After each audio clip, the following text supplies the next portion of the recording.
Okay, good evening, everyone. Welcome back to the channel, Indigo Angel. Come on into this dimension and come on in, cosmic warriors of light, grid work warriors, and truthers. I'm so excited that you are all here with me and my beautiful divine sister team roundtable, where we are here to tackle everything regarding the Holy Wars, everything that is coming up in accordance to all of the global chaos that's occurring right now. We're going to dive into the current standing with the Israel and Iran war and really just all of the multidimensional escalation and kind of where we are at currently in terms of the planetary ascension timelines.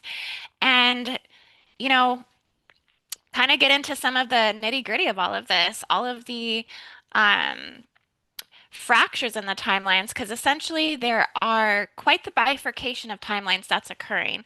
We're definitely going through a major split in the timelines where we have this. I'm calling it timeline AI 42 and then timeline 144, which is representing the Christos mission and the alignment to the planetary ascension timelines and the New Earth timelines. So we're definitely very polarized in this right now, in accordance to everything that's happening within the Holy Wars. So I'm so excited to get into this topic tonight with uh, my beautiful sisters because it's been a while since we've come together to discuss kind of current events. I think we were in the flow there for a while of every week getting on and kind of discussing the current events and what's occurring and, pouring all of this out to you guys watching and just conversing with everyone and really staying in tight with our community because I think it helps us all to talk about what's going on so that way we can have those balanced and checks within ourselves. How are we seeing the world? Are we aligning with our truth? Are we aligning with our sovereignty? Are we, you know, feeling like, is what we're feeling compared to what other people are feeling? Like it helps us to find kind of some alignment with just the shakiness of where everything is. So, yeah, I'm really excited to bounce this one off of everyone tonight. And I just want to give a special thank you to everyone tuning in as well. Just come on in and check on in and put a big like on this video. Also, be sure to subscribe to the channel, hit that notifications bell, and just come on into the chat and say hello. We love it when you guys tune in with us. As per usual, you do have to be subscribed to the channel for at least 60 seconds to get into the chat. And I've also have left the donate links up in the top of the chat as well. You can send donation via PayPal or buy me a coffee. And thank you so much for supporting the channel. And so, yeah, I'm just going to introduce everyone. You may know some of my guests tonight if you've watched our roundtables in the past, or if you're subscribed to any of their channels. But we do have beautiful Noko, beautiful Marja West, Missy and Arthur, her cat. He's not in the picture just yet, but he's going to say hello soon. And then also Raquel from All That Is. So thank you, ladies, for being here. Warm welcome. I've missed you so much. It's time to get into it. And I think the first thing I want to know, just genuinely, is how is everyone doing during this, like, last 12 days? Because we've obviously crazy things have happened. We've stepped into active involvement with what's going on at a much deeper level in the Middle East. I have been feeling like we've been going through like a 10 days of darkness almost, like everyone's holding their breath. A lot of praying, a lot of like trusting, surrendering, things like this. So, yeah, where are you guys at in the timelines with this? Whoever would like to go first. I'll go ahead and go. I think it's been very hot, even in Western North Carolina. I happen to be in Linville right now because I'm going to be going to Grandfather Mountain with Ron tomorrow. So it'll be really nice and cool up there because it's at least 5,000 feet elevation. And it's been very interesting to see how some of the landscape has changed. These are some areas I haven't driven since Helene, how some bridges washed out and they've had to redo the roads, and how the rivers have shifted.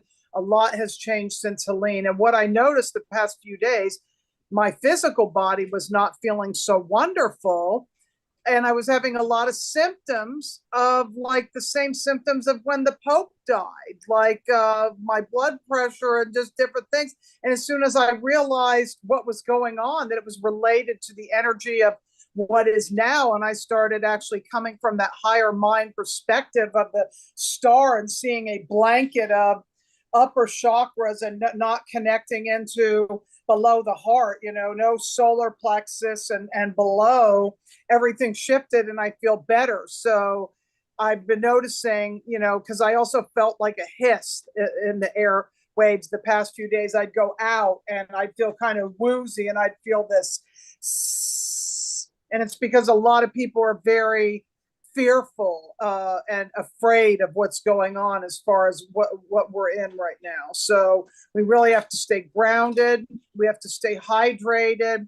We definitely have to come from the higher heart and higher mind and beyond these upper chakras, these ones that are outside of our body, not this lower, the 1D, the 2D, all that stuff. So that's what I've been noticing, and it's been quite intense. And here's Arthur. Arthur, we got treats for you. We got Oh, there he is. treats. Here he Yeah, is. he's on the thumbnail with Missy. She's got an awesome picture with him with her hat. Love it. Loves That's it. from last 4th of July, actually, from our 4th of July grid work. That's what that picture with that sombrero. Okay. That Yeah. makes sense then, why I liked it so much. It's Yep. carrying that frequency from that remote mission we did. So that's Yep. awesome. Yep. Yeah, I think that's a good message. Just, stay hydrated, just stay present with taking care of yourself. Don't lose track of that through the midst of, everything that's occurring, because we're at this heightened time where, this energy does take a toll on our light body, you Yeah. know? Yeah. So we're Yep. really tuned in with the collective field and what's occurring, and Watch your yeah. electrolytes. Make sure you're getting plenty of electrolytes and minerals and all that kind of stuff when it's so hot, because you'll be sweating all your minerals out. That's what I notice. So, how's anyone else feeling with what's occurring? Yeah, let us I'll go. know. I'll go. I have been traveling, so I was on the East Coast for the last couple of weeks, where it just rained and rained and rained and rained. And I live up in the high desert of the Southwest, and I miss the consecutive 104 and 105-degree heat, but it's not that bad at 7,000 feet, so I'm not complaining at all. But what I did notice is that there was a lot of schisms at airports, a lot of people just being Mm. agitated and irritated and annoyed. I got a little annoyed, held up in Atlanta for a day or two, because no one was coming in and no one was coming out. So there was a lot of things up in the air as to what was happening. Was there some kind of threat happening? I just chilled out in a corner with my partner and, just kind of made a bed on the floor and relaxed a bit. Um, but it has been, the sort of up and down and all around kind of things. When I came home, I felt like parts of my house had been rearranged, which is not unusual, because when there are timeline shifts, I don't know if any of you have experienced this, but sometimes things get shifted around, and you'll all of a sudden notice that a certain plant that was at a certain stage of growth is like all of a sudden in bloom, as if we've had a time reset, either forward or backwards, or a complete insertion of another point in time in whatever timeline that they have us in, or that we perceive that we're in. One of the things that I want to remind everyone during this time and any time of craziness is to like really manage your attention to what it is that you want in terms of outcomes, that we don't get kind of sucked into the matrix. Ain't it awful? Reactionary harvesting, because that is how the powers that want to be really gain control, and we end up being sort of tools for all of their nonsense. And it doesn't matter which nonsense, because all you got to do is pick one. There's always something going on. So I just want to remind people of that, and that you to engage your tools. And what Missy was saying, I absolutely agree. You've got to hydrate, you've got to rest, you've got to like really come from the first eye, the heart, and regardless of your reactivity, because there is all this divide and conquer coming at us again and again and again. And just when you think you're over it, here comes another one to try to, slap you off center so that they can harvest more, or they can get to you some way, somehow. And so to just kind of be aware of what your particular triggers are, and not fall for it when you start feeling activated and annoyed. So Mm. I want to just second what you said about the airport, like the energy being off there. I was seeing all kinds of people coming out saying that the air traffic controllers were getting shut down. So they were. their visibility to see the planes in the airs have been going Yeah. down. And so they're saying don't fly out of New York right now. Or That, Atlanta, don't do it. yeah. And I think we've been seeing this coming for a while, though, with all of the plane crashes and, the Black Hawk helicopter going down. And it just seems like that whole, method of travel is a little bit uprooted at this time due to the instability of what's playing out. So, yeah, um, I feel you with that. It's a little unsettling. Mhm. But yeah, how you doing, Noko? I am well. It's been a little bit of a journey through the pain body the last couple of weeks, and even a little bit before that. I've had a lot of death and rebirth going on, and getting comfortable with the uncomfortable. So that has been my MO right now. Learning how important breath is to, resolving pain and moving through fear and things like this. I personally don't tune into a lot of the fear porn, so I am someone that is shielded in a lot of ways of that, but I am so energetically tuned in to the collective, that I end up receiving a lot of things that I need to process, work through, and integrate as well, in that way. And I've definitely been feeling some sort of a new frequency around trying to dislodge people's faith and in God, and trying to disconnect people even further. We know that's already done in so many of the, agendas and programs and narratives that are out there.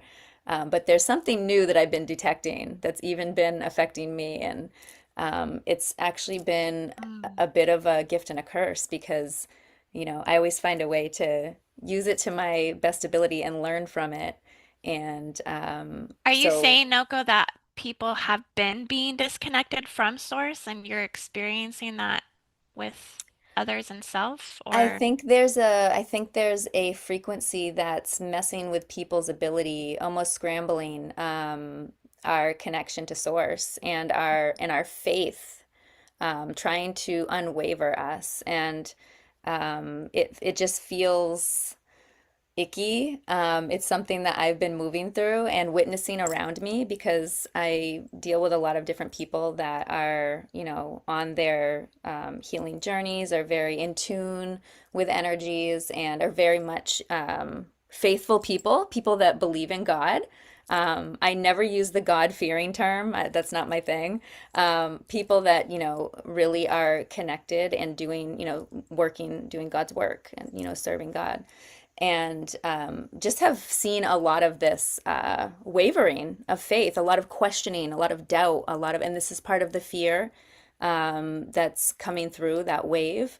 And I do believe it's something that's really trying to move people off of their purpose, their prophecy, their path, Mm. all the work that they've already made, really making an effort to pull people away. And there's some sort of magnetism, some sort of frequency that I've been detecting. And so I've been doing a lot of extra prayer. I had like a 3 hour group prayer circle yesterday that blew my mind.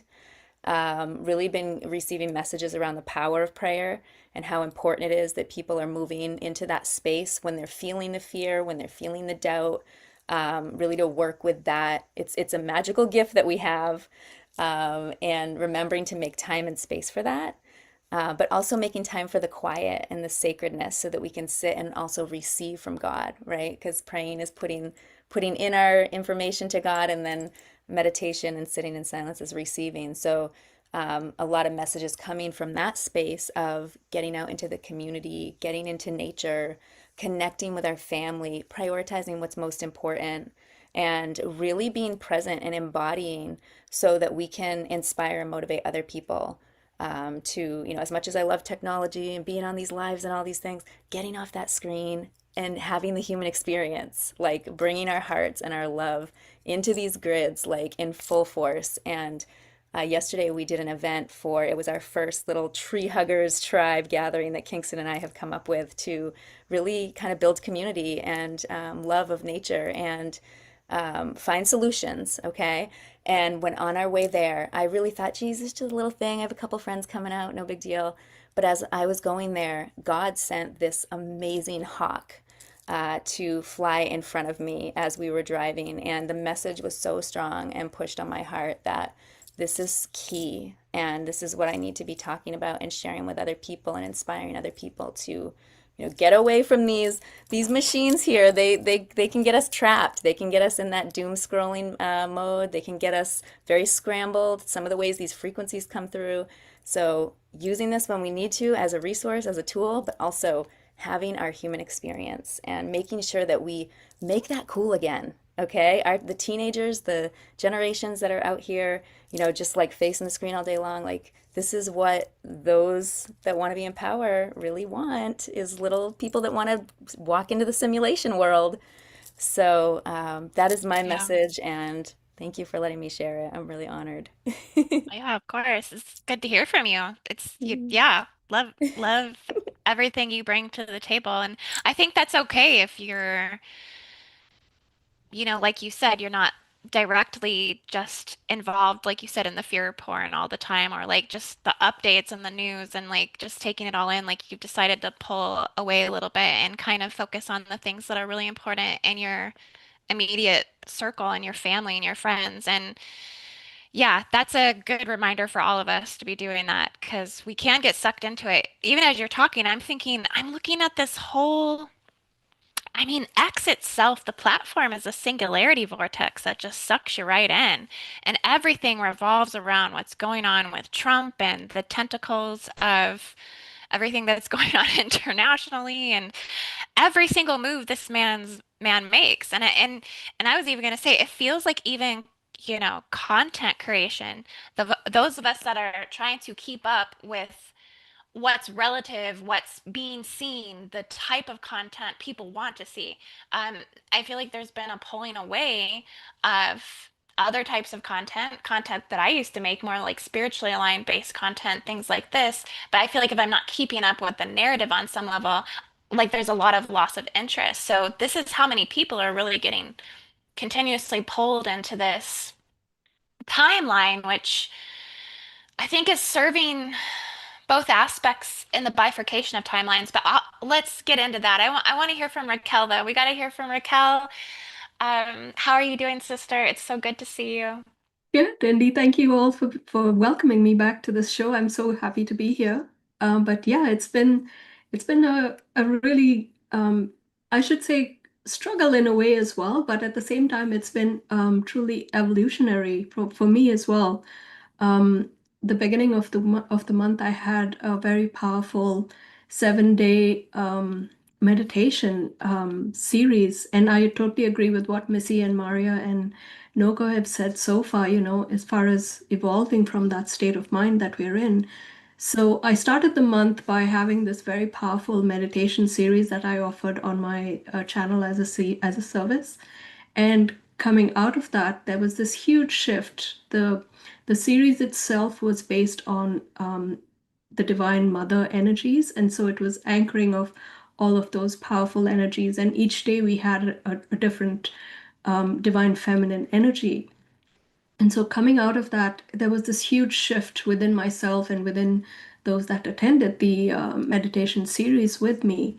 And so, it took me almost a week to absorb everything that happened because each day it was just so powerful. And all of those shifts that happened within my own body and within my own outlook, if you will, with everything that was going on. And then there was all of this other stuff that kept coming up, all the trauma that I was remembering from perhaps past lives that were coming up to be, transmuted in a way. And so there was all this upheaval that was taking place as well, that was coming up for transmuting and just alchemizing, if you will.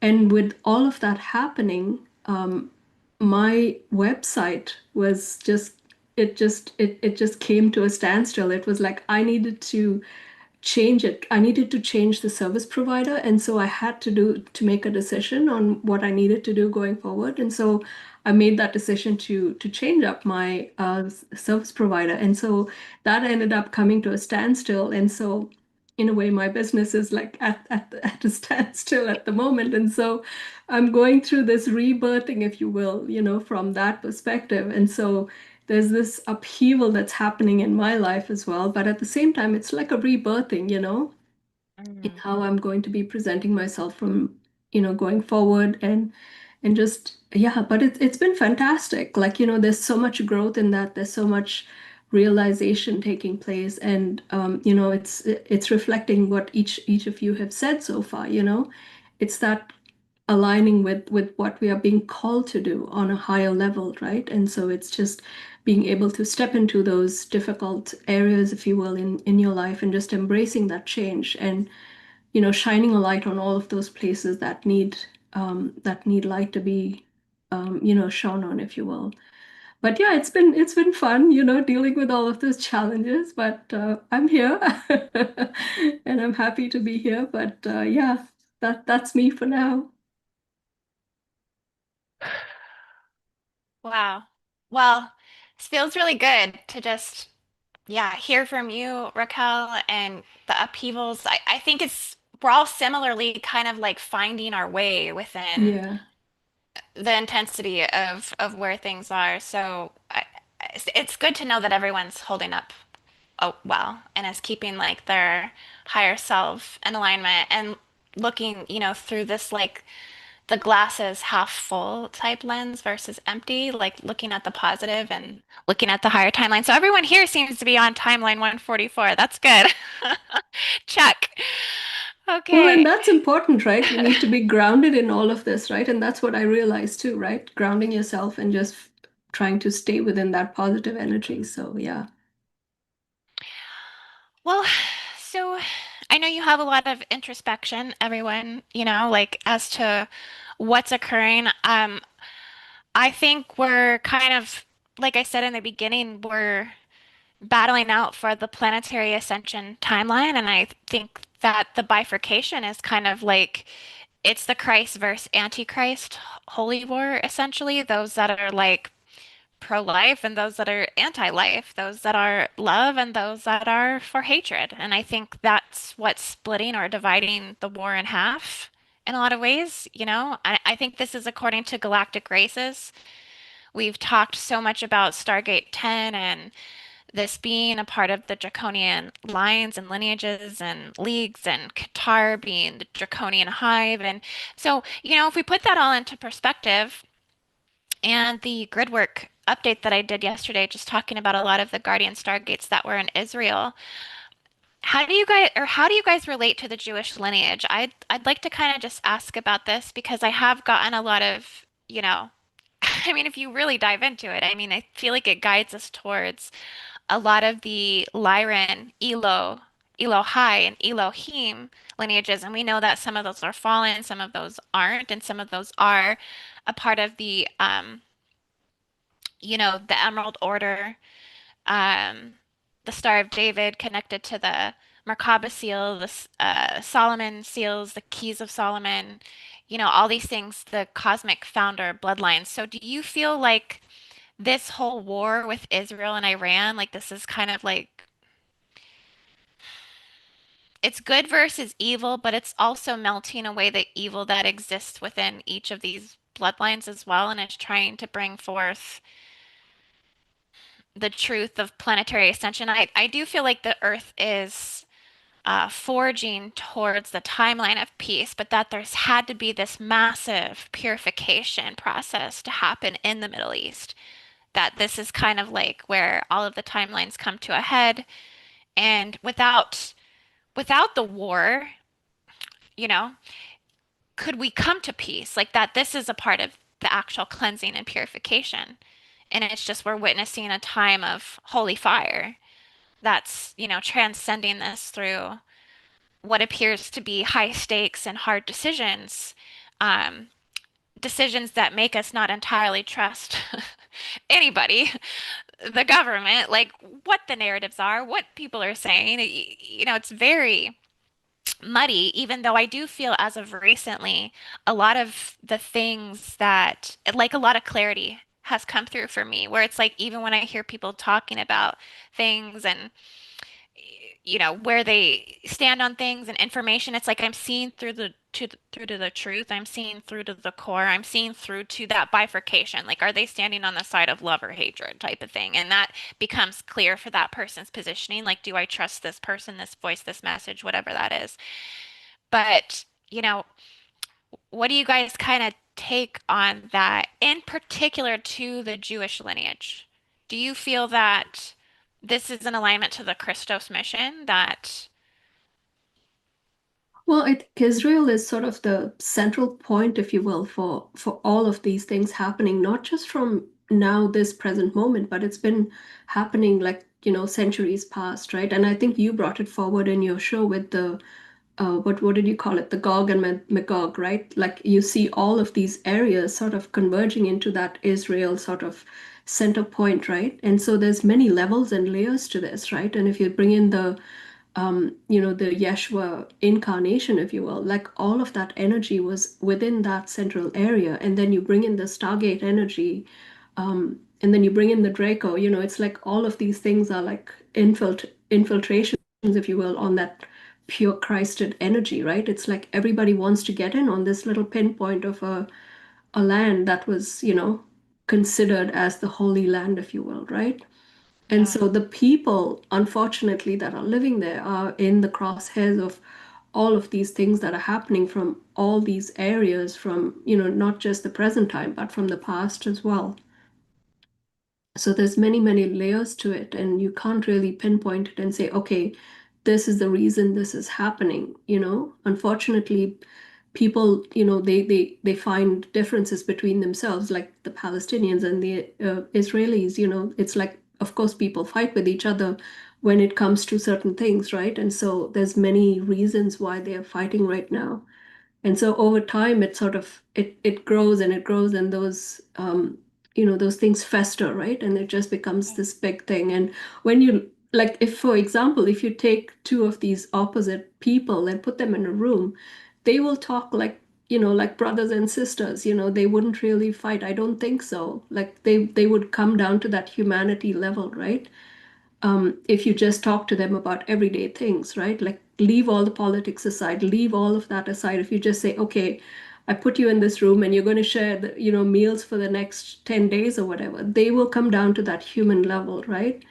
And so if we need, like, we need to come down to that human level once again, to just be within that space of just being beings born on this earth to live out that experience within the physical, if you will, right? So I don't know, maybe someone else can speak to this, but I just see it as being many layers. I'll speak to this. So as a Jew, I have a lot of mixed feelings about this. And having done DNA testing and all that, I've got Islam and Christianity and Judaism and paganism swimming in my cells and in my DNA. And where I go is, and I've studied and I've tried to dissect all of the sort of ethnic cleansing, the hatred, the clashes, and it doesn't make any sense to me, honestly. And so what I've had to do for my own healing is really a comeback, once again, to the first eye, the heart, to come back to love, because each of these religions will speak about love, and yet all of them, the bloodshed, on and on and on throughout the millennia, and it's all of us are affected by the sort of atavistic responses to everything that happens, even if we don't have any direct relationship to it, because all of our collective pain body is active. And so for me, what I've had to do, and really just based on the work that I do with survivors of the most egregious of human atrocities, whether it's religious, military, political, domestic, whatever it is, it comes down to, well, what is it that you really want as an outcome?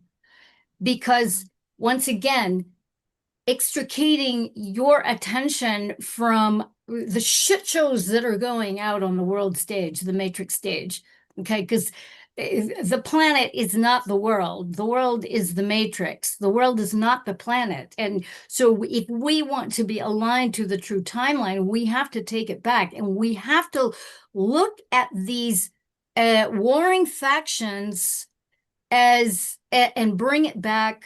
I've had to bring back those divide and conquer things into myself and really just examine it.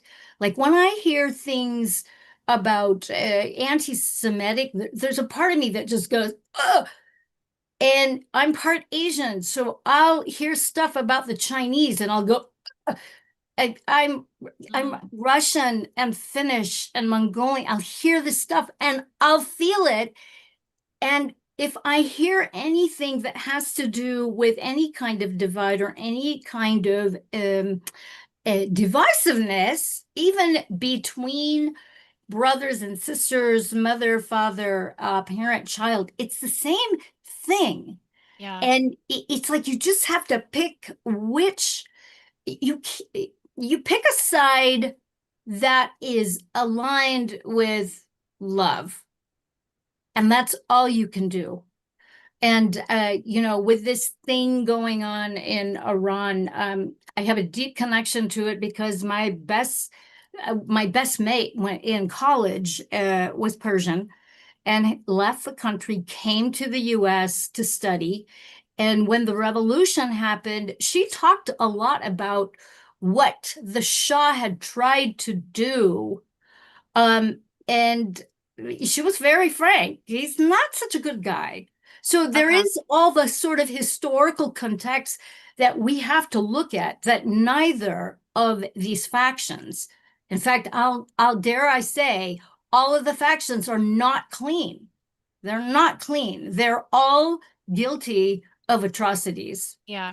And there's a certain level, I think, in human consciousness where I think all of us are being asked to be accountable and to answer for what's gone down. And here is this generation of the crown prince, the Shah's son, who has made a plea to for everyone to come together. In the perfect universe, that would be really, really, really great. And there is also an equal and opposite force that a lot of woke are aligning with, thinking, I mean, you can't back these murderous regimes on either side. And that's what we're being, really tasked to take a deep look within and check yourselves. protect yourselves. I'm not choosing any sides. I'm choosing love. I am choosing to stay in my lane, in my center, and really advocate for the highest possibility. Yeah. And call me naive. A lot of people will say, well, that's just kind of new age bullshit, and I'm like, fuck off. Okay. I'm not going to I'm not going to lower my frequency to hate. I don't like a lot of the things. I Yeah. don't have to. I want to interject for just a second, a Yes. little bit, just to kind of not to play devil's advocate, Yeah, but please. you're saying to not lower your vibration to hate, but I feel like, we, in a lot of ways, like a lot of people's backs have been kind of pushed up against the wall. Indeed. People are Yes. being forced to make a Yes. choice. Yes. Trump is And being forced to make a and choice, no, no, like, no. And in that reality, I mean, I will tell you, if I was in that actual reality where I have the choice to bear arms and defend my position, I will do it. I have no qualms about that. But I'm not. I'm here in my home, safe behind a computer, utilizing technology to open this conversation. You know, I'm not in Iran. I'm not in the middle of a war-torn society. And that's the whole thing, is that that's my reality. And so I can't exactly speak for somebody who is in a position where they've got a knife in their face, you know you know what I'm saying? And so it's something that, for me, the best that I can do is really keep my frequency high and really lean into the highest outcome that I can imagine. That's the best that I can do, since I am not involved directly, you know, and to also hold the space for my clients and my students and, people listening here, to like really try to rise above yeah. that divide and conquer.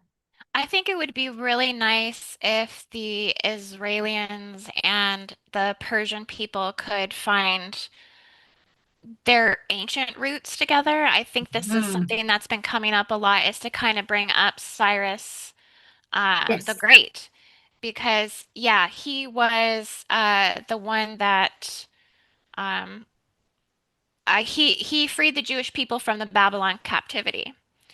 And it's known in the Hebrew Bible as the return to Zion, whereby displaced Jews were brought back to the kingdom of Judah, and that way they could have resurgence of a Jewish life in the land of Israel. I'm just reading from Wikipedia a little bit because I'm like, okay, get all the information here. But, so I think the people who have the old souls recognize that, the ones on both sides, because clearly there's quite the relationship between Israel and the Iranian people. Like they're really striving to try to have regime change and to overturn the Islamic regime, because they're killing everyone and slaughtering the women and throwing acid attacks on them and pulling out their eyeballs and murdering Masa Khomeini, or the women's life freedom movement. I mean, clearly, we've attributed a lot of this to the forced breeder programs, that this is draconian behavior. This is ancient 7th century Arabia, barbaric, um, just atrocious, like primal, like Neanderthal. Hmm. Yeah.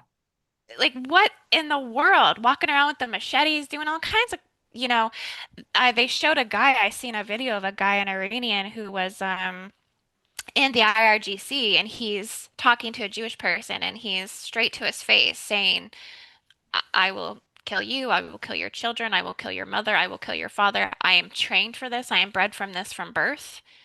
And says it, so just like, so That's what I mean. The world is bifurcating into the timelines of love and hatred, and there's no more room on the planet, for the hatred. Essentially, that's, I think, what's ultimately being purified. But Israel has to be guaranteed security by the Muslim world. The countries, this 47 country majorities, like the leaders of this. I don't know if it's the kings and queens, the draconian hive of Qatar, if it's the Saudi Arabians. Who is it? I don't know. Someone that has leadership, maybe in the United Nations. I don't know what it is, but someone's got to step in and secure Israel, that they're not going, that the threat of annihilation is no longer there. I feel like if that happened, Israel would back up, give the Gazans and the Palestinians the two-state deal. And if there's regime change in Iran, then perfect. Everything can continue to work out and the highest good over there. But I feel like without that guarantee, that threat of annihilation, like there has to be some sort of protection that they're gonna drop the narrative of needing to exterminate them. And I don't know if they can or not. This is what needs to be blasted on a world stage. Where are the world leaders like coming forward and saying this? Because, there's a prophecy. I don't know if you guys have heard of the Mahdi. I've been talking about the Mahdi a lot. Well, actually not on my channel at all. I've been watching about the Mahdi, talking about the Mahdi in my head, trying to understand it. Apparently, it's a prophecy of a Messiah that's coming after the Islamic Caliphate does exterminate the Jews from the planet, that this Mahdi comes forward. There's already a guy on the internet who professes and proclaims to be the Mahdi. I've listened to him a little bit. He's actually kind of convincing. I'm not gonna lie. I sat there watching like, this guy is good. He's good. I don't have a video of him, and I don't remember what his name is. Maybe someone in the chat knows who this guy coming forward, this prophecy guy, the Mahdi, Mahdi, if anyone's heard of that. Um, but if this is the case, you know, this how do you cut the dream of the vision of the future of a prophecy for over, billions and billions and billions of Muslims and radical Islamists that believe that, their Messiah won't come until after the extermination of the Jews? I mean, this is just there needs to be a wake-up call within the holy world wars. Like, we get that you're living in this biblical, patriarchal, dominating narrative that is pushing y'all forward to global domination and one religion order. But, how do you cut that fantasy from all of their minds and start to heal that black heart virus that's there? That, they can't have everything. They can't have it all.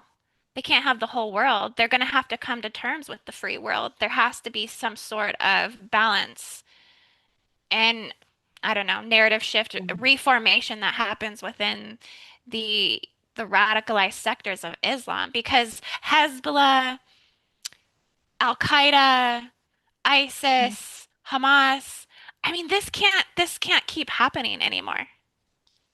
Look what it's doing to the United States. We have all these pro-Palestinian protesters. They are technically Hamas in our streets. And this is all being funded by evil. I have videos that we could go over if you guys want to look at them, but this is, proof that all of this goes back to the funding of Soros, of funding all of these Islamic groups to essentially fund the terrorism and pay off people like Candace Owens, pay off people like people to play into this narrative that continues to divide. It's just the tentacle is black goo. It's just so I have deep. a question It's so for rooted. Mario. Perhaps Mario can answer this. Mario, did you actually live in the area, like either in I lived in Iran Israel. or in I lived Israel? in Okay. Israel. I just wanted to know, is there like a confluence of Iranian people in that area, or is it mostly just the Islamic and the Jews mixing in that area, or like There, what is your sense of it's actually quite diverse, in my Okay. opinion. Okay. Yeah, it's actually quite diverse. And I think that's part of what I think needs to be considered with the regime change. is that we already know that with every uprising has been a really horrific backlash from the Islamic regime that's there. So, how to deal with that, and also with the regime change, how is that going to come about? I do know, according to friends that have a direct relationship with what's going on there, that the uprisings, there is community, there is collaboration between the Persians and the non-Persians, and the Christians, the non-Christians, the people, the Jews who are there, and also the Hindus that are there. So there is that, but is that enough? Is that enough? Are they organized enough? And to remember, they are cut off. They don't know. They don't know that the Islamic regime is at a weakened state. They have no idea. They don't know anything about the military things that have happened thanks to the US. And so, they're a little cut off. I'm happy that the Crown Prince is in exile, is willing to step up and take that leadership role. I mean, I don't know enough about who's backing him. How is that going to happen? Well, I think it's important to speak to the people itself, right? Because in a way, they are being indoctrinated, like you said. They're just given a certain view of what the the leaders want them to hear, right? Yeah. So it's important, in some way of shape or form, to get to the actual heart of the people, and just speak to that energy of their heart and where it is they're coming from. Because I think I sent a video to Indy recently about this Zoroastrian perspective, if you will, right? And I think that's important because the guy that was talking, he was like, we are not in alignment with what the Muslim ideology is all about. We are coming from a very integral, heart energy, right? We believe in equality. We believe in love for animals. He was talking about dogs and how the Islamic tradition or the religion looks at a dog as haram, or whatever the word he used, but it's like considered a no-no in their religion. And so he's a lover of dogs, and he was like, the dog is supposed to be a spiritual protector for all human beings. And so there's this very contrast. There's a big contrast between people from that area itself in their belief system. So I'm just wondering if there is a way that there can be a bridge between these two where they can see eye to eye and align with each other and find that commonality, if you will, right? And come together. And like, you said, and many of the others said here, we have to find that common bridge of love for one another and try to find peace and come to some sort of, alignment, if you will, in moving forward.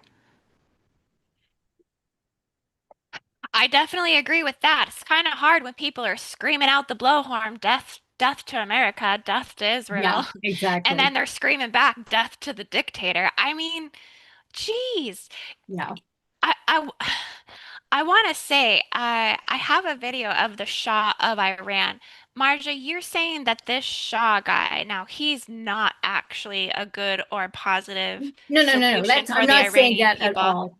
I'm not saying that at all. I'm saying that the previous Shah of Iran, his father, in my opinion, I think he tried to do a little too much too quickly, and there was a backlash.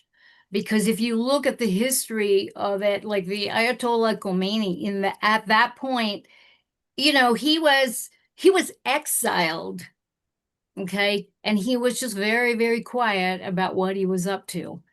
And Because it's like, where did he come from all of a sudden? no, I've never he even was heard of always this guy. there. He was Okay. always there. He was the sort of religious faction. And from what I understand of the history of it, is that the Shah of Iran and going back with the father, the Shah of Iran, and we're talking two generations of these men they were endeavoring to modernize, if you will, Iran a little too fast.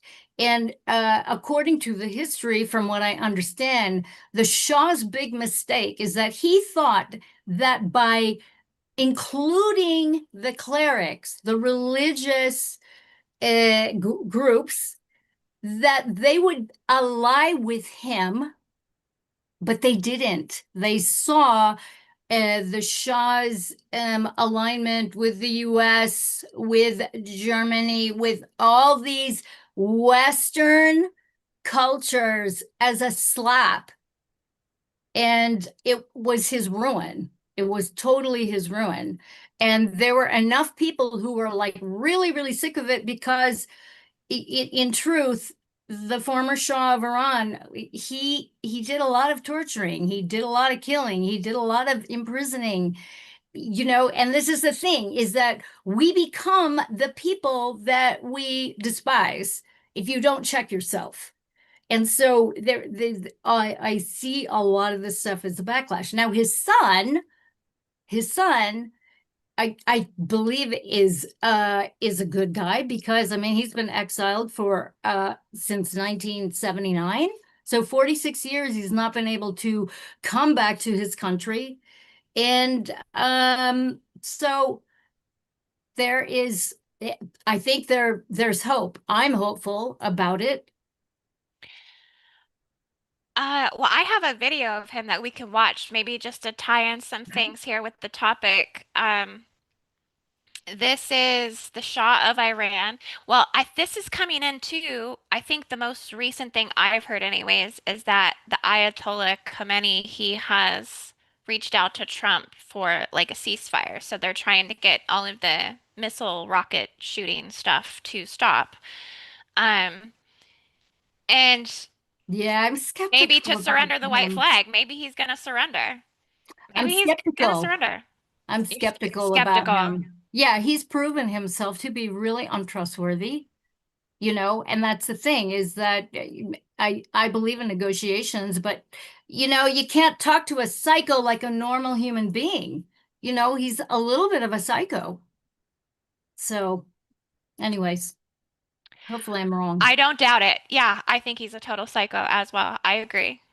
I mean, I've watched some of the things of the Ayatollah and, what he's basically saying in some of his speeches and stuff. And I mean, they literally just sit in there and chant death to America.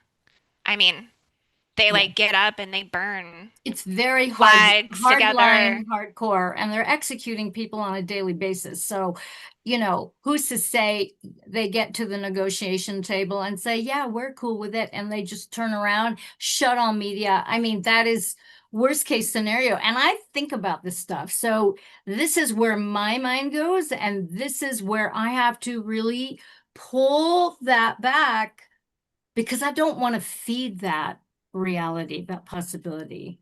So and I got to cop to it. I can be a hypocrite at times. I do my best. I think we all do. So Well, let's look at what this is the grandson. this is the son, The his son. son. Okay, the Yes. son. Okay, this is what he has to say. So today, I have a direct message for Ali Khamenei.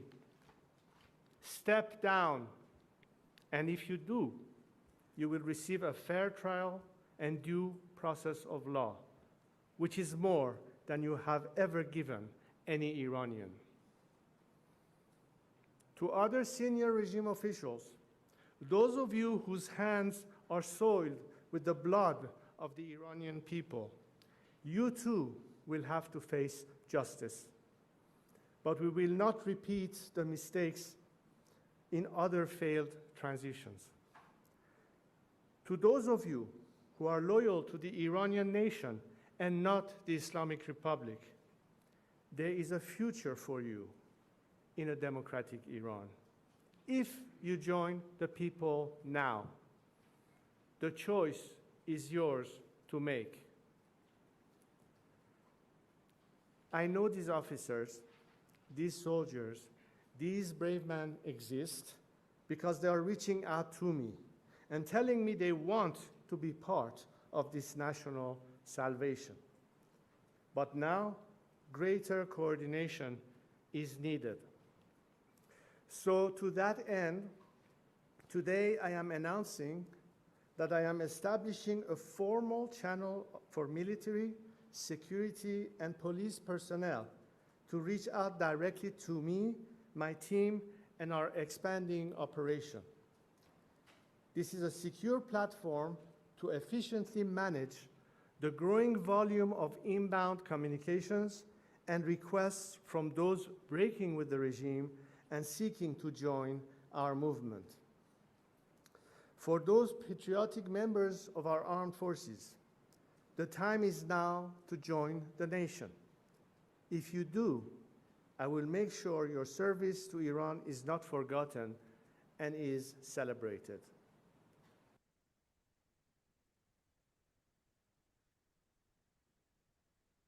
So I just want to play one other video too while we're at it, because I kind of want to maybe switch gears a little bit and kind of go into the whole sleeper cell narrative as well. So we've just, recently have had this exchange of war. So everybody's thinking about repercussions, like what's the revenge going to be? What are they going to do back to the US?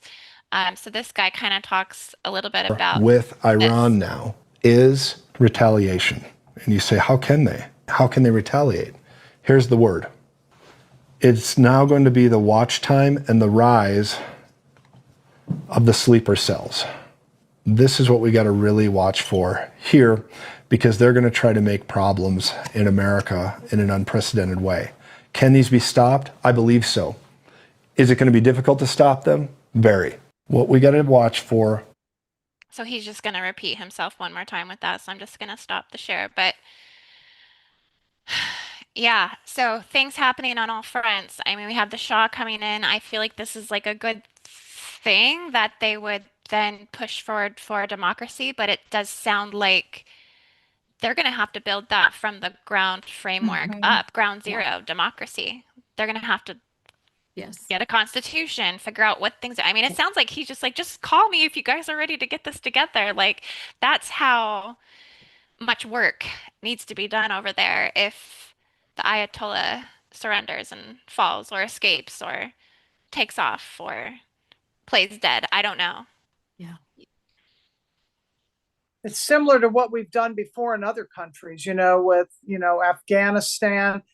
I listened to an Indeed. Alex Jones banned video today, and he didn't think this was a good thing because he said, this is not about making Iran great again. It's going to hurt us. All these things like price of oil. I mean, it's first we got to look at the casualties of what was done. I mean, it might have needed to be done, but the way it was done and, the fact that he did it, nobody was in alignment with him doing it. I don't know. It's kind of just the whole thing. But back to what you were saying about the Jews, I wanted to bring that in from a Keylontic science perspective.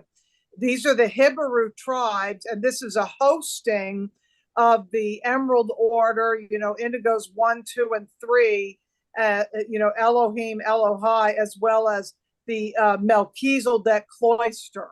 That's what it is. And it's, for me, what's been interesting, another thing in my experience. And I just want to say, Missy, real quick, the Elohai, I think this is why they say Israel high. Like, you know how they always say Israel high? I think it's because Elohai. Yeah. Like, they're giving praise to that. And actually, Israel means Isis Ra Elohim. I've heard it. That's what actually Israel. Isis, Ra, Ra, the sun god, Elohim. It's been interesting since the solstice when I've been doing my meditations. What's been coming to me as far as grid work, this is a little bit change of subject, but because it ties in with the grids, I've been seeing a lot of like Tibetan Buddhists coming to me, like they're doing a lot of work on inner planes. And I was getting that the grids, like in the high mountains, Tibet, Afghanistan, these places where they border, there's some stuff going on, just like there's, earthquakes and volcanoes. I mean, because if that stuff goes up there in those high mountains, I don't know. I'm just getting it's quite unstable there too right now. I wanted to kind of tie off what you just said, Missy, about the oil. Um, because yeah, Iran, I guess they have decided to close the Strait of Hormuz. That's right. Yeah. And yeah, I think that's going to continue to be a significant grid point of contention because of that channel. And it's like 20% of the world's oil is flowing through the Strait of Hormuz. So if they block that, I got to thinking about that though. I'm like, even if they shut that down, how is that going to affect America? Because I think it's more or less the Chinese that are getting that oil. I think it's less the Americans are getting that oil because we did that whole change up strategically to the Gulf of America so that way Right. we could drill our own oil and Drill, not be baby, reliant drill. on the Middle Yeah. East anymore so they couldn't hold that over our head anymore. Yeah. I There think is there that. was a lot of strategic moves that Trump's made to kind of set these particular scenarios up in a way that I guess the US wouldn't be like I guess like they could hold that one over our head type of thing. I want to So, bring something else that Trump said that Tyler brought forth. Tyler, right? That who's been on with us before. He said, the earthquake. Look at the earthquake that happened, and some of the key words Trump said, like, "We've done something our military has never ever been able to do before," which makes me wonder, after reading some of these things, what happened underground. with the bombing, the Yeah, bunker exactly. busters, Yeah, yeah. Like, what's going on under the ground, and what is under the ground that they want from way back in biblical times, because this whole thing is also a biblical narrative. I mean, it's the Muslim prophecy, it's the biblical prophecy, and then even the Hindu. I mean, that's been on my mind too. The whole thing with Kalki and the Kali Yuga. Did you talk about that too? I did. Oh, I was just looking, Missy, over at the chat real quick. It's Jim Montgomery says problem is everything we buy comes from China, and that got me that's true. thinking. That got me thinking too because they're saying all the ports now in California, like over the last 12 to 24 hours, they haven't been getting any of the shipments in from China. So they're saying soon and eventually, all the things that China's supplying to us eventually they're saying it's because of tariffs, but I don't think it is. I don't think this is because of tariffs. I think this is because China is showing alliances with Iran. I know that the Ayatollah just recently visited China to meet over there and that they're supplying them with at least defensive missiles. But I don't think China has enough skin in the game to actually step in and play more offensively or to like do anything threat wise to the US or to Israel, but They're they're in it wanting, for the long haul. They're waiting for yeah, you. The They're yeah, long playing the game, long not the game. short game. Yeah. yes. How do you see that? How do you see that long game, Marja? I see it as they're just kind of lying in wait. Mm-hmm. They're trying to They're do the most without doing the most. exactly Exactly. because that's the whole thing. It's like, and I have that motto: the universe handles the details, and you can apply that to any situation. And I think they have been very, very strategic about it. They like taking a red hot stick and poking all those coals. Yeah, and if they own everything, one day it's just like a title transfer. I mean, at times I've seen it that way. That one day, the United States, it'll still be the United States, but the title will change as far as who owns it. Mm-hmm. Yes.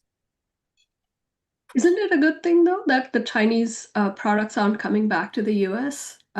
I certainly would. I certainly would like that for Canada because we've just seen the decline of quality here in Canada since that whole Chinese intervention came in with Justin Trudeau, right? And now it's just getting worse. Um, but I don't know. Maybe it's Then a we good thing. then we get Yeah, those robots I think I can agree with running, that. so that way the robots start making our stuff. I guess that's what's going to happen, right? That's what they want, are the robots for us. So I remember James Redfield predicted that years ago in the Celestine prophecy that our lifestyle would be more automated, and there would be robots. He predicted it back then, and I think that book came out in the late '90s. I think. Earth Sign says North America needs to cut imports and be more self-sufficient. Jim says exactly, China doesn't need to go to war with us, or our currency is and was designed to go to zero. Yeah. Yeah, I think there's something to do with the economic situation as well. I think China's just waiting for that to sort of happen with the US, right? And Yeah. they're just waiting to sort of take hold of that if the dollar crashes for whatever reason. They're just wanting Trump to fail in whatever he's trying to do. But I don't think that'll happen because he seems to have all his ducks in a row, right? Like everything he's done now has been with a purpose. So hopefully he's on the right track.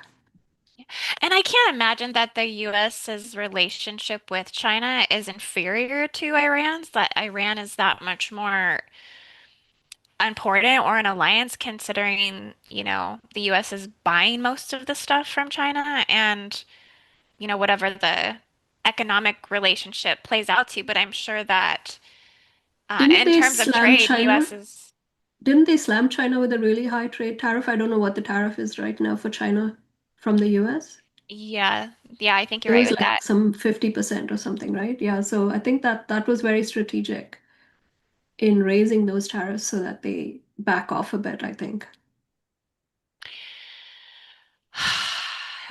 Well, Noko, what do you think? So you've been tuned out of all of this. You're coming in, just listening to us all kind of speak on the situation. What is like your just take on it? Like, what are the energy hits that you're getting just with everything you're hearing? You know, I am someone that has always been of the mind that not everything we see is what we think. And um, very much, I saw someone else comment about the world being a stage. I've always really, truly felt that and energetically have been able to, feel into where those strings are being pulled, where the, places are that they're putting cover-ups in and things. Just the playbook in general is something that unfortunately feel pretty comfortable with understanding and or fortunately, depending on how you look at it, I guess. But today in particular, I got a very strong message around deception and around um, just because it looks like something, it isn't what it could be, right? And just remembering to really look closely and really look around and behind things and think outside of the box because there is so much strategy in the playbooks. There is a lot of cleverness, and it's very easy. That's why they use fear and as their tool because it's very simple and cheap to create fear. It's very simple and cheap to pull some of these little strings and um, have these storylines go out and have everybody like, oh, what's this and why is that? And it really takes people's focus away from, what matters. But in regards to like the regimes and that sort of thing, there is a part of me that really wonders if because I look at this with the US, right? Same beast, two different arms or two different wings, or however you want to look at it when we look at our political system. There's a big part of me that looks at the world stage the same way. And that a lot of these, so-called enemies and people that are going after each other and going, declaring war and all these things are actually in the back, kind of like yucking it up, throwing the beers back with the good old boys. So there is this part of me that often questions, and I think everybody, at this point is questioning, but really like what is, what is the reasoning behind it, and how could they potentially pose things to look different than what it is. Look at 9/11, if that's okay for us to even say that, but as an example, right? The blame was placed, right? They always have a fall guy. They love to demonize, someone, something. And we even see that energy with Trump in general. They love to, he gets demonized. He gets, thrown under the bus and, spoken on, hated by the media, hated by, so many. And I just feel like there's a lot of purpose and intention behind some of these little false threads that people are following. So, without going too deep into all the pieces and parts, that's kind of just a higher perspective of looking at it and, really just taking it in and allowing, like, because my faith with God is so strong and so unwavered, I just see it as even the evil, even these people that are out here like playing these parts and pulling these strings, like they are in some way working to get us to this next chapter that we're all holding this vision of, that we're all holding in our hearts, this peace, this love, this, what we're all talking about. And like, just everybody just wanting to pull us away from that, from holding that vision because of the power of our minds, because of the power of the collective, because of the power of thought and the magic of creation and this golden web that we're all weaving together. And so, yeah, there's a lot there, and that's just kind of how I look at it is really, putting those inspector goggles on and taking a deeper look into why would they do that? What are they planning? Because even with the war thing, like that could very easily be, people in cahoots and saying, okay, I'm gonna declare war on you right now. We're gonna blast this through the media, create all this fear, and we're gonna be able to loosh all this for our demonic, entities. So there's a lot of this behind the scenes, and I'm not saying there's no possibility that bad things are happening. Of course, with all false flags, with all war, there are casualties. There are real, terrible things going on in this world. So I am not blind to that or ever negating that in any way. But there is something there at the core that seems to be a thread, that kind of is woven through that divide and conquer energy. And in my reality right now, I've been witnessing the power of creating space in my life. And just as an example, like cleaning up a room, moving energy in a room, getting rid of some things, making space for, what we want to call in. And I think that a lot of these, factions are actually helping, are doing some of the work here with getting ready to clear some space so that we can really fill that space with something better. That's my prayer, that's my hope. And I just continue to have faith because that's what I am here to do. It's been laid on my heart that is part of my mission, is just holding that vision with people like y'all, so that we can continue to move that meter little by little, and up the consciousness of our collective. So it's like a wrestling match, I think, kind of. And have you ever heard the expression, America has the best enemies money can buy?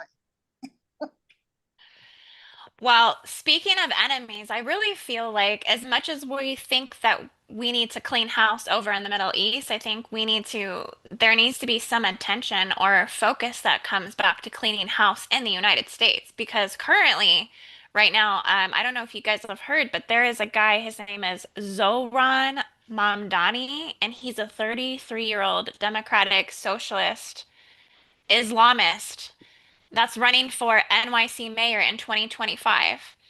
And he has high level pro-Palestinian activism. He is definitely anti-Semitic. He draws a lot of criticism to the Jewish leaders and the community. I don't think that's such a good idea. New York City is the highest Jewish city or state compared to Israel. Like that's where all the Jews are. And for an Islamist mayor, I mean, this is creeping into the US all over the place. And when you listen to this man talk, I mean, I'm like, oh boy, this is not good. This is not good because it's it's going to be people like this Mamdani if he gets elected. He's going to line up with people like the AOC. He's going to line up with people like that guy Mahmoud Khalil, which is back. Okay, they had arrested him and were supposedly deporting him because he was the protester at all of the universities that was causing a big ruckus, and I think he got arrested by ICE or however that happened, but he's back now. For some reason, he's back. He's back. He's back on the trail. He's back doing the protest. He's back speaking all of the anti-American rhetoric again out on the streets. So he's aligning with AOC, who wants Trump to get impeached. They're going to be aligning with this Islamist mayor. I mean, and this is all being funded at the end of the day. This is going back to George Soros. So I want to play this video for you guys of this guy because this is a 3-minute clip, but I feel like this just gives us a little window look into how Soros is behind a lot of this. And it's like, can a Soros just be arrested for treason already? Like, what's going on with this guy? Like, I'm surprised he's still alive. I mean, it's crazy, right? And then just put a 5x5, guys. Just let me know the sound is good. Let me know you guys can hear. Destroyed? What? Do you want to see Israel destroyed? Yeah. You're Jewish. I'm a long-time anti-Zionist. I'm exposing one paid protester for every 100 followers I get. Iran is funding Hamas and Hezbollah. What are your thoughts on that? Yeah, Like, do you feel like that's a good thing to do? of course. I would love for them to assassinate Netanyahu, Ben-Gvir, and Smotrich, especially Ben-Gvir and Smotrich. I don't care about Netanyahu. I would love for them to do that, yes. Okay. Would you say that it's okay if millions of Jews died in that process to that pursuit? Well, as long as the Israeli government is using them as hostages. What do you do for work? I don't. You don't work? Why not? I don't have to. Now, I think she actually is working and as a professional protester. Here's her protesting without her sunglasses on. She usually does have them on. Here's her saying HP profits from Israel's torture of Palestinian political prisoners. Here's her saying democracy is not for sale. Back again with the Palestine flag, and again with the South African flag. Now, it's not just her, as we know that they work in teams. Look at this blonde woman beside her. I found her at more protests than any other paid protester I've exposed in the past. I found her at close to 50 different protests, all within a couple of years. So who's behind this team of people chanting for Israel's destruction on America's streets? Their name is Sami Dune. It's an organization based in Canada, and they are sanctioned by Canada as a terrorist group. In fact, in October of 2024, US and Canada issued joint statements listing Sami Dune as a terrorist entity. Canada called them a sham charity who funnels money into the Popular Front for the Liberation of Palestine, which is a Marxist organization that recognizes a one-state solution with no Israel. Germany banned the group after members of Sami Dune passed out candy celebrating October 7th. The founder of Sami Dune at a rally in Vancouver publicly called Hamas heroic on the 7th and said that Hamas and Hezbollah don't engage in terrorism. If you look at the photos of this woman I interviewed, they almost all come from Sami Dune's website. Now, the Tides Foundation and the Tides Center is behind this, and you remember the chief donor of the Tides Foundation, George Soros. However, all you see is that the Alliance for Global Justice is their fiscal sponsor. But if you lift the hood, you see that Soros gives to Tides, Tides gives to AFGJ, which then gives to Sami Dune. Soros, along with the New Venture Fund, gave more than $9 million to the AFGJ, which again is the fiscal sponsor of Sami Dune. They want it to look complicated so you don't see this, but make no mistake, Soros is funding this. It is also important to note that you can't even donate to the AFGJ with Stripe or PayPal or any normal methods, as all of those companies consider them terrorists. Yet they are still walking the streets of New York City screaming for the downfall of America. What do you guys think about that? That's how they do it, right? They hide Gods. behind these shell corporations. It's like, by the time you go and look at one, they've got 10 more mushroomed out somewhere else, right? So yeah, these folks have been very, very alive and well in on the Canadian streets. Like they've got protest marches in Toronto and Vancouver. Montreal. Very So parasitic how they do it. It's a they are parasitic technology to all over build the place. something, create a wall, build something, create a wall, build something.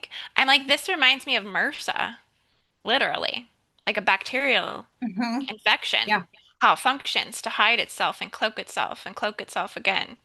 During COVID, like in Asheville, they paid people to throw bricks at the businesses and destroy and vandalize a bunch of businesses, to bully the businesses where if you don't follow suit with the COVID narrative, you're going out of business. I mean, it's the same situation. Nothing new under the sun. Yeah. It's always Marxist, always. Feeding the mind viruses and growing. Yeah, it's like, these people see what's going on worldwide. Why is it that their interests are invested in divide? Why is their interest invested in having to overturn unity? Like, why is it's always coming from this place of revenge. It's coming from this place of, oh, now we have to work to like take something back. Like everything is always working off this fratricidal energy, this splitting, this splinter, this tearing, this again, divide and conquer. It's like this George Soros guy. Like, what does he do? Just sit in this, like, I just picture this guy as like this old, like, crypt. What's the crypt keeper? And he's just in like this dungeon. And he's just like, how can I invest in making Indeed. everybody The hate disruptor. each other? Mhm. There was a great meme of Chaos. him going around. Did you see that? It was like this huge octopus, and it had all its tentacles all over the place, and his face was like that, right in the middle of that octopus. Yeah, I think that's what he does. He just spreads his tentacles everywhere and just tries to spread his virus, really.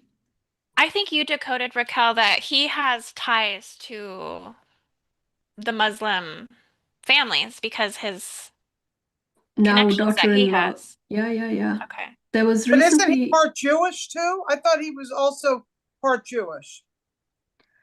I'm not too sure. I know his son recently got married to Huma Abedin, which is like there's a lot of history there between her and Hillary Clinton, and yeah, so there's like a lot of intermarriage going on there, with all the corruption. It's like I know it just gives me this really ick feeling, when these things come to the surface. It's like there's that whole Hillary Clinton, Huma Abedin, that dark magic, that, all of that stuff. That's another whole bag of worms, right? And then that person is marrying Soros, and like Hillary has had this past with Soros. They've had this sort of connection in the past, but now it's like their children and the next generation are coming together to probably finish what they couldn't really achieve. So it's really scary when you think from that perspective,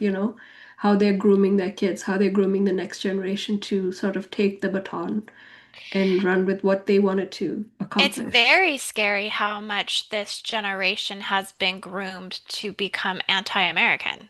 Mhm. Yeah. Very. I mean, this is thousands and thousands and thousands of people, and we talk about the sleeper cells.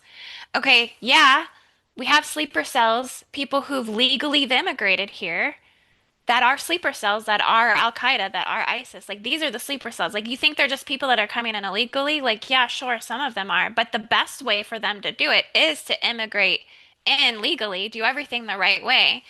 That way it would be a surprise sneak attack. And we've gone over, I Mhm. think, Missy, we've looked at the bases, the Al Qaeda bases, the army bases that they have. I mean, there's genuinely like an entire network here that could technically pop up.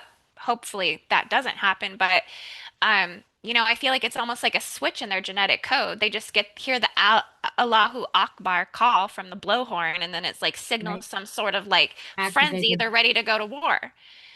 Um, And so then spew that mind control, just like has happened in the UK, where they're bending the knee now because they've taken over so much. I mean, look at Texas, like we've talked about. Even Charleston, South Carolina. I went by one of those mosques. and I But was just the observing. next tier of sleeper cells is going to be these people who have been trained for jihad, Yeah, it's like the for the global Manchurian can, intifada, you know, the the pro-Palestinian Hamas terrorists. Like they're going to be the sleeper cell that they didn't see coming. right, like in the movie The Manchurian Candidate, where it just they get triggered and they become that. Well, that brings to mind, when we talk about funding, if you guys remember, Obama sent this whole stash of money over to Iran, right? That was, I think, around the time when he was doing this in exchange for American prisoners. But at the same time, it was cash. It was like millions and millions of dollars that he sent over. It was like plane loads of cash. So who's to say that he was not indirectly funding all of these missions, right? From that time. And they're all just sort of coming into fruition now. And when you exchange the American money for perhaps the Iranian, the conversion is really high, right? And so, these things are funded out of nothing really. And then they're given all of this money and they can do a lot, recruiting, buying weaponry, that sort of thing, perhaps. So this has all been, I think going on in the underbelly, if you will, and building and building and building. And when they have, the Biden regime come in with, throwing the gates open to immigration, and Canada's, pretty loose that way as well. These people have just been infiltrated into all of these countries, and now they've established themselves, if you will, within the US and Canada. So it's easy now for them to exert that mission, if you will, right? Playing the Yeah. long game once again. Well, and I had heard a while back there was a similar thing with China having some things here in America.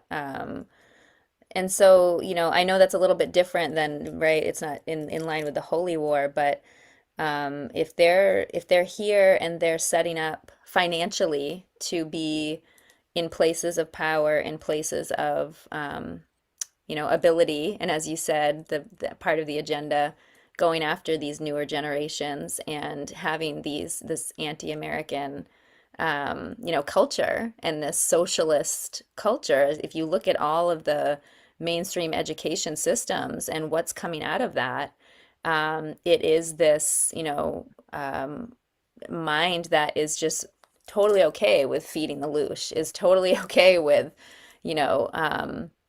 what's going on with the dividing, and is really a part of it. And Indy, we touched upon a while back, I remember, kind of connecting some dots around, how a lot of these regimes and religious, sectors are very connected and are intermarrying behind and that's why I was talking about the world as a stage and the curtain and what's going on behind there, because this is where we could get into the intergalactic place, right? And where we can look at things a little bit differently outside of the human experience part. What is really going on? Because if people were coming in here, if beings were coming in here, they could come in and potentially be infiltrated in all different religions and all different races and all different, and those religions could have literally just been created to, be a facade, to be a dividing factor, to be exactly what we could see in creating the holy wars and creating all of this hatred and division among human beings, among the populations.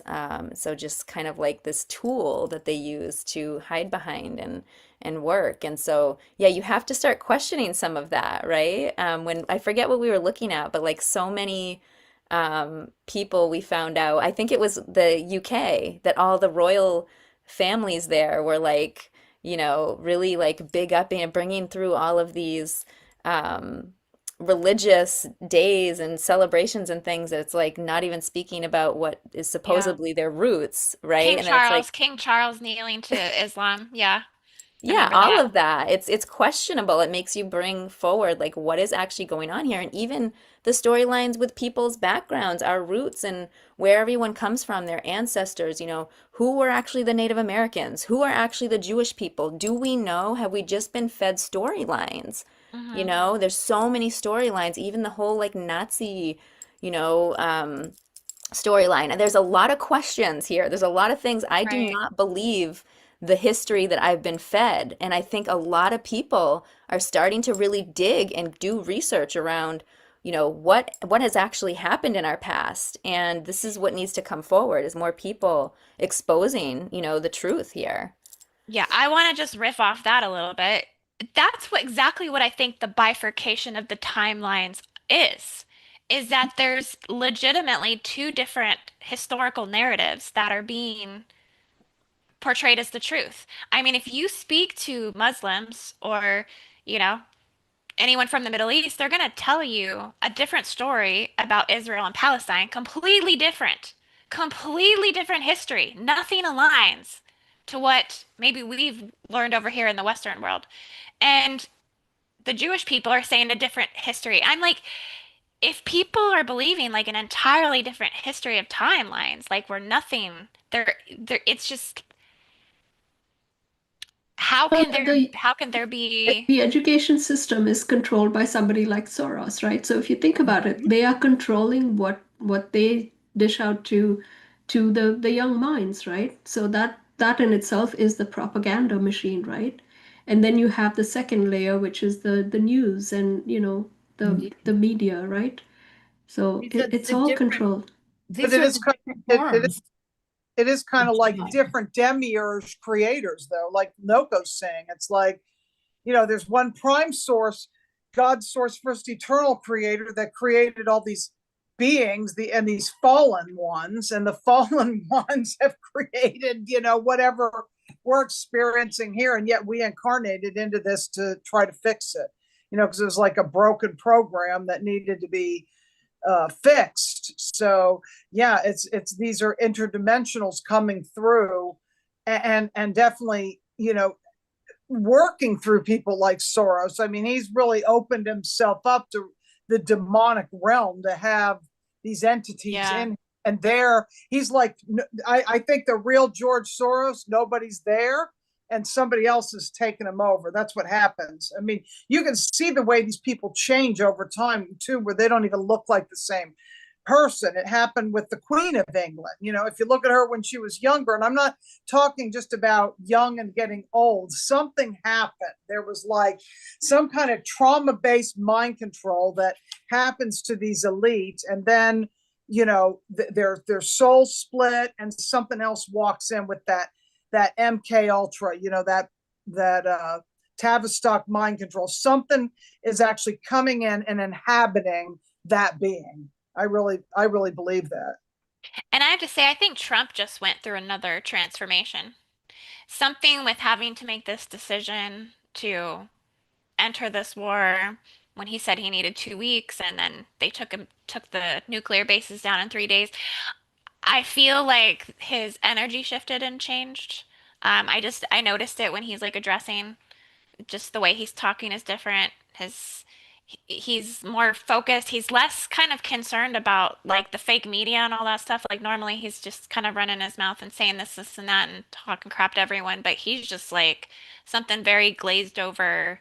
I don't know if it's because he's very focused or if there was some higher force or higher being or some form of possession that's come in to direct the play, the drama, the narrative, and you know. It could even be Guardians coming in.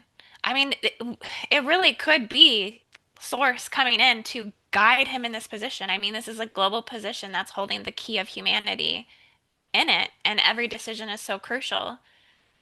So, and again, I Totally think that agree comes with back that. to having faith. I think coming back to having faith, a lot of people getting caught up in the fear, but you know, again, he was elected for a reason. He's in this position for a reason. It's been a long time coming. He's been being trained for this, I think, for these moments. The sound of the last trump, that's in the Bible. The last trump is in the Bible. Yeah, we're kind of in the time of judgment. We're kind Yeah, of in the time of tribulation. yeah. And the judgment card is what comes before the world card in the tarot, and before the fool, which is the rebirth. So we're almost there. Hopefully. Well, and we have seen some improvements here in the U.S. I mean, I think I've made it very clear on these roundtables. I'm not, a Trumper or a Democrat or this or that. I don't really play that game. I don't consent to any of what's going on with the bullshit. But I have seen some really promising things, even if it's just to the point of it's bringing awareness to the masses in regards to, you know, women's rights and what was going on even with the gender confusion, with abortion, with Planned Parenthood, and with things coming forward around our food supplies and around our healthcare systems. There's a lot of great awakening going on. So regardless of the intent, behind the political system and who's, doing all of this, there are some really good, gifts coming forward, and something that many of us have been predicting for quite some time, that we would see. So I'm just celebratory, to see some of these small wins, I'm going to call them, and praying for more of that, and that the youth, and those that are tuning into the media and that are still programmed in that way are actually starting to see, these slivers of light coming through where, and it starts to, kind of mess with the program. Like, wait a minute, I mean, we all remember like deprogramming, like what's going on? This is shattering my whole world, and I'm having to go back and potentially kind of rebirth into a new form of myself that has different opinions and looks at things in a different way. And I'm thankful for that because, the more we can get people realizing life is sacred and to recognize, the magic of creation and what we get to live here in this beautiful planet, like the better, you know what I mean? Like the closer we can get to back to the organic template. And Yeah. that's what I'm voting for. Yeah, Well, I totally and agree with that. I agree with it too. And I just want to go off that and just say, I think that's why I've also feel like I've taken the position I've taken. Like, I think I've taken more of supportive position of Israel in all of this. And I feel like it's because when I align that with grid work, I feel like there are major Stargate activations in Israel. And I think that it is a holy land. And I don't think it's just dogma. I really don't. Like, I feel like there is cosmic law that is aligned to all of this. Like, um, the Temple Mount being a Nibirian Anunnaki Stargate portal, that being transdimensional on Earth, off Earth, that's a portal that's able to access the planet, that governs that region, that Stargate is um one that can restore Gaia's harmonic architecture. Also, like Mount Olive and Mount Natai, places that I talked about yesterday. We did all of that with the Christos like activation we did at Arkansas. Like we included places like Mount Olive and Mount Natai. Um, and so I think that those sacred sites, that they can be activated and that they will anchor divine frequencies, and that can, just those stargates being activated in that region can bring the healing and the light necessary to all of the blood-stained land and consciousness fractures of the Middle East, and begin to heal and repair. That will be, those sacred sites will bring the divine frequencies needed to all of this. So, And do you ever remember that Saddam Hussein actually believed he was the reincarnation of King Nebuchadnezzar? I remember hearing somebody talking about that on George Norrie Coast to Coast. I can't remember the details of it, but Ron, I know you remember that, right? Yeah. Yeah, he really believed he was the reincarnation of Nebuchadnezzar, and there's artifacts that they want. So a lot of these holy wars are about what is under the ground that has been covered up that they want. yeah, you said that coming in, and that I was resonating with that. David Hatcher Childress talks about that. You know who else I love to follow too is Robert Seffer. It gets really into a lot of these things about, the Indo-Europeans, because somebody brought up the Nazis. I think it was you, Noko. The swastika was the sign from India, and they demonized that. That's not a bad symbol. It became demonized. So there's so much about our history, symbols and sigils, the original truth within the religion or religion, the legions of, legion is not necessarily a good thing, but the philosophical teaching that came through. I found it interesting that Buddhism, they actually call it more of a philosophy than a religion. Yeah, Yeah. I think it's important to bring all of these pieces together, if you will, like all of you have been talking about in NDU, and, I think a lot of us here do grid work missions, right? And so it's important to bring all of that energy together. And when we do grid work missions, I think we notice that change and that shift happening when we bring that pure frequency to perhaps an issue or a location. We see that shift taking place in those areas, in those mindsets, right? So it's that cleansing that we need to do, that alchemy that we need to do on an individual and a collective level in order to bring us into that higher frequency, if you will, right? For us to be on that ascension timeline. And so as individuals, I think we need to do that within our own hearts, within our own minds, to identify those areas which are not in alignment and let it fall away. Either if you can heal it, but don't give your energy to those energies anymore, right? Just focus on that heart energy, connect with those higher timelines, and then just reach for that higher frequency level. And I think that's the best way to move forward, in my opinion, because we need to embrace this time, if you will, that we are on. Because when you look at it, we are aligning 26,000 years of that Kali Yuga, right? And I know we've talked about that too.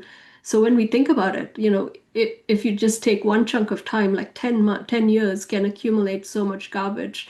If you think about 26,000 years, it's like how much of that karma are we trying to resolve in this very short period of time, right? So we have to, in a way, be aligned to take on that pure energy. And we all are. We are all anchors of that pure light, right? And so if you think on an individual level, like if we are each allowed to anchor that true divine light within our own hearts, like all of this energy will just fall away and not entangle us anymore, right, into that darkness. So I think that's the way to get onto those higher timelines. Yeah, I completely agree. Thank you for saying all of that. Um, well, I guess we're probably going to start to wrap this show up a little bit because we're going to be going on a couple hours here with everyone. But just thank you everyone for tuning in. There was one last question in the chat that I thought maybe we all could uh, maybe speak to. The Starlight Haven. She says, curious what you all think about the goddess in the Middle East, if you feel the energy of the mother coming back. Is I she don't think talking she's ever about left. Isis? Like, I Uh, feel a very strong presence of Isis, so yes, definitely. I kind of wanted to speak to it. So when I went to Algeria, I went to the goddess Tin Hinan's gravesite. And I think the main thing, I feel like she was a very significant goddess to the Berber tribes, to the like, which I feel are the true descendants of the Atlanteans. And Teen Hinan was considered an Atlantean priestess. The main thing I got from her story and going to her grave was that the Middle East and North Africa, they always were a pagan like society. Like that, everything, they were a matriarchal society. And even to this day, the people there, they honor the feminine as the matriarch. And it's almost like Islam is something that has come in that's taken control of their mind, but not entirely their hearts. There's like they're aware of it, but they know that they can't speak about it. So a lot of the people have been like silenced in a lot of ways that they can't, talk about it because it will bring disruption to the tribes and stuff. But that the tribes that are there know that that's kind of the rule or the law of the land, that it is still like very much a matriarchal community. Um, so I think a lot of the remedy and a lot of the cure to, I think, the Mohammedan timeline is that they do need to integrate their ancient roots. They do need to integrate the mother goddess, whether it's Isis or Tin or um, Hathor. Hathor comes in very strongly for me as well. Yeah. really like all the goddesses kind of began like in North Africa along the Nile. Neith, Neith was the mother of Athena and Medusa and all of this. So it's like, they hold the richest goddess ancient tribal culture within them. They've severed the head to that. Um, and they've crucified the feminine so deeply. I mean, Well, there's where the also that. anchor of that is, it's in the Islamic teachings. I mean, because again, you saw me on my show yesterday, Raquel. I showed the black goo goddess and Yeah. how this is like the burqa and the veil. So the the the connections need to be kind of plugged back in when it comes to this Yeah. feminine energy and the value of this. If they upgrade the value systems of the feminine, they're going to, I think, heal and recorrect everything within that bloodline. Well, it's the masculine as well, right? That's been injured, right? So it's that healing that needs to take on the masculine level as well. Like the divine masculine energy needs to heal on so many levels, and the female or the feminine energy needs to embrace that and they both have to be in that forgiveness, into that acceptance mode and say, okay, I'm open to healing, I'm open to forgiveness, I'm open to receiving what you are willing to offer me, right? And so there has to be that give and take between the two divine masculine and divine feminine energies in order for them to come together in that Christ consciousness or Sophia consciousness alignment, right? And so there's that energy that's needing to be healed as well. And as I said in the beginning of the show, like I worked with those divine feminine energies that were strongly anchored in. There was Isis, there was Hathor, there was Mary Magdalene, there was Green Tara. It's all of these divine feminine energies that are being anchored right now into the earth at this time, and anchored through us as those energy anchors, if you will. And so there is that healing that is taking place, whether it's on an individual or a collective level. And we, as energies that are anchoring that light, are definitely infecting that collective energy, if you will. So there is definitely healing taking place on all of those levels. It's just people have to be open in their heart and receptive to receiving that for themselves to heal on those levels as well.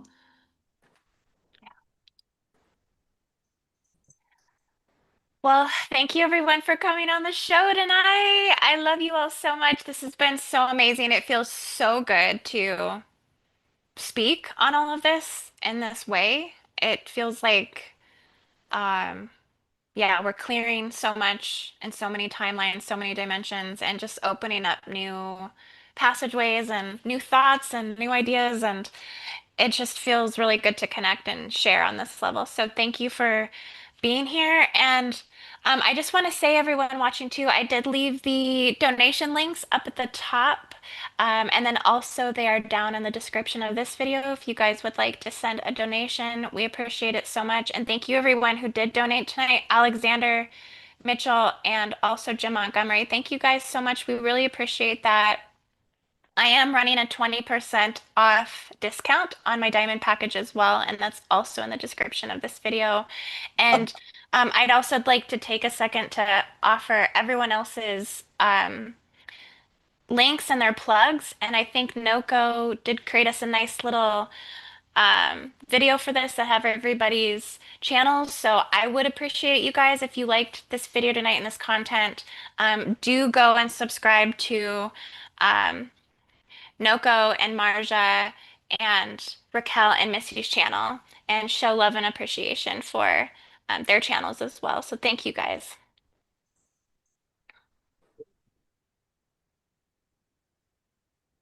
Do we have a narrator? Who wants to be the narrator?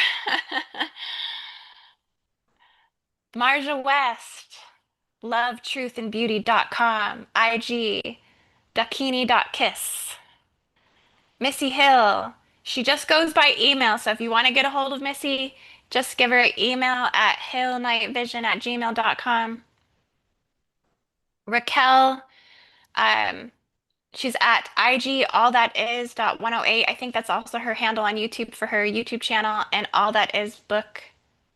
Wait, say that again. Slow that one down. Say your email, Raquel. All that is book@yahoo.com. Okay, thank you. And then nokostribe.com. She has amazing crystals and she has a whole crystal shop and a crystal store. So I really recommend going and checking out all the products that Noko's have. She's got a lot of innovative frequency tools that you can find as well.